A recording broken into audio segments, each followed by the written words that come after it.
nobody gives a damn about you being a black-owned business. That's not really the reason that people are going to patronage, people are going to support you.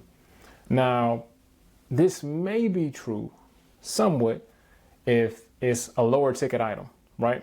If it's a t-shirt, some incense, basically something that's less than $99, I would say max $999 would be, oh, it's a black business, I'm gonna support.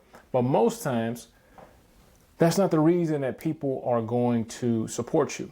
So when I first started my business, that was one of the things I wanted to do. I wanted to help people, but I wanted to help people that look like me specifically, not specifically, but especially, right? I wanted to make sure that I gave people help when it came to getting into tech, because that's my area of expertise. That's what I help people do. I help people get certified and then start working in IT. But then slowly but surely, I noticed a disturbing trend.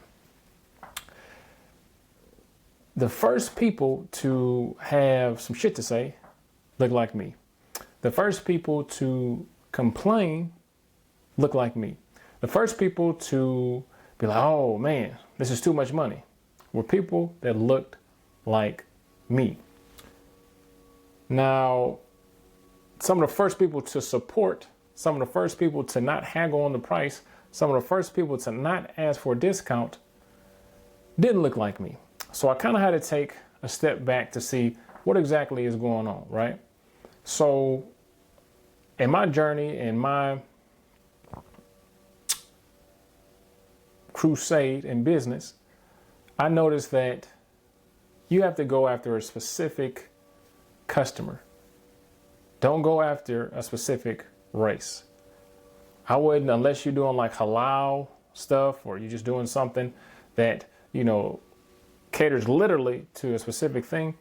I would say don't pigeonhole yourself to one gender, race, any of that. And another thing, like I said, that surprised me was a lot of people outside of my community were the first ones to support and support the most. So if you are Hispanic, Asian, Indian, Black, don't necessarily think that just because you are that race, that religion, you got a certain thought process, a certain psychology, that people that have that same background, that same makeup are going to be the ones that support you. A lot of times you don't even know who the hell your audience is until you put yourself out there, right? So don't get discouraged, right? Because fortunately for me, I still have a bunch of people from my community that still support, but it's half and half. Like I said, I got Indian people, Asian, Black, white, from all different types of backgrounds. So like I said, a lot of us who are Black and brown kind of want to make sure we give back, want to be a part of the community, want to make sure that we are still tapped in, which is great. But if you want your business to be a success, don't pigeonhole yourself, right? If you got a shop or something, you put Black-owned business in your window, does that really help anything? I know that there's a wave of people that look for Black-owned businesses, but most times the average person isn't doing that, right? And then you may be turning away other people, white, Black-owned business. I guess they, maybe they don't really want my money. Maybe they don't want me in there, right?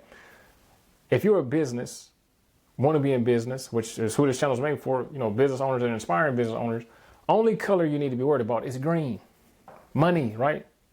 You are providing a service for people, not the Black race, white race, whatever, the human race, right? As far as business goes, take all those feelings and all that stuff out of there, okay?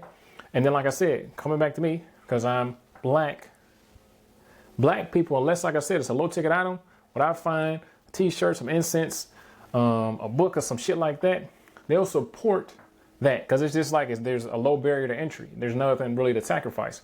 When we start getting into high ticket sales, that, want to support a Black-owned business, I'm trying to love to see brothers out here doing anything, that all that shit go out the window, right? Like I said, when you're getting up to $3,000, $4,000, $5,000, $10,000, it's more about what can you actually do. And since I'm a part of this community, I can speak. Black people have a high sense of skepticism And it's even higher when it comes to people that look like them. That is unfortunate, but it's the truth, right? Now, there's a bunch of different reasons why this may be, which I won't get into right now. But when it comes to somebody else black, we haven't had enough generations of really winning. We haven't had enough generations of people who are really succeeding, outside of sports, athletics, and entertainment. There's a bunch of black millionaires, a bunch of black successful business owners, but people still don't really correlate. Black people necessarily don't really correlate with black people being successful, to be honest.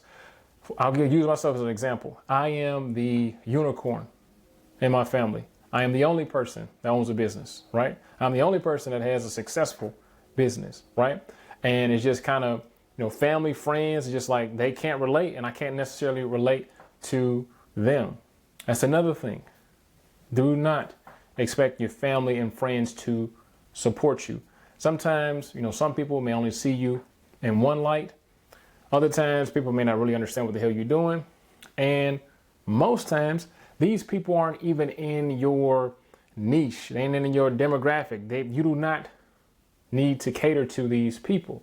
And a lot of times, to be honest, it's better not to even do business or any of that shit with family or friends, because unfortunately, a lot of times they're going to ask you for a discount, which is taking food out of your mouth, out of your family's mouth, which is taking the fire, which is money, out of your business. Because remember, all the money that you're getting isn't necessarily yours. It is the business's, and you have to feed the business, make sure it grows, make sure you nurture it, so on and so forth. And a lot of times when you're dealing with family and friends, they feel entitled. They should get more. They should get access for longer. They should get it for a discount. You should go over, above and beyond. And even worse, a lot of times they think they should get it for free, right? So a lot of times hey, if you know what I'm doing, you know what I'm doing. Cool. If you don't, you don't. And as far as support, a lot of times people are not going to get on your wave until it's a tsunami, right? And by that time, you're not even going to need the support. It's going to be like, oh, okay, well, I see you doing your thing. I've been over here for fucking 20 years doing my thing, right? So just kind of put that on the back burner. People that come, they come, they don't, they don't. I'll make another video about how to deal with, maybe outgrowing or losing friends or not really being as close with people just because you're on a different path, you're on a different journey. Now, in the comments, let me know where you guys are, the type of business that you're actually in, and any tips that you may have for other business owners. So coming soon, I'll open up my calendar to you guys so we can kind of get on some one-on-ones for some coaching, some mentorships and stuff like that, just so you don't have to make the same mistakes I made, where I could have got to where I am now probably in a year or two as opposed to 4 or 5 years, right? All right, gang, this was a video about don't nobody really care about your black-owned business. Make sure you watch my last videos that can help you not only open up a business, but level up in your business. Like every video on this channel, share all the videos. Thank y'all so much, and I'll see you on the next one.